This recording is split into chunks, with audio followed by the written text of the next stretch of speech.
ఎవరైనా సరే ఇర్రెస్పెక్ట్ of cost ఆధిపత్య ధోరణితోటి కనుక దాడి చేసి విధుల నిర్వహణకు అడ్డం వస్తే ఇది ఉపేక్షించే ప్రభుత్వం కాదు.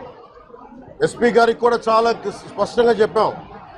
వారికి ఎవరైతే తప్పించుకొని తిరిగారు ఇంకో 9 మంది వారిని కూడా పట్టుకోమని చెప్పాం.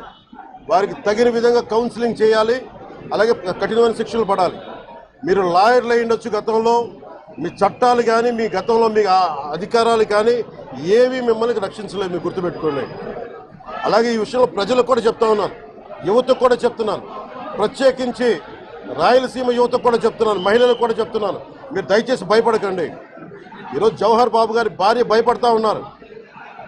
మీరు మాట్లాడితే కూర్చొని వాళ్ళ నాయకుడు కూడా మీరు కూర్చొని ముందు ఇవి కరెక్ట్ చేయండి, ఇలాంటివి కరెక్ట్ చేయండి, మీ పార్టీ వర్గాలను మీరు నియంత్రించుకో.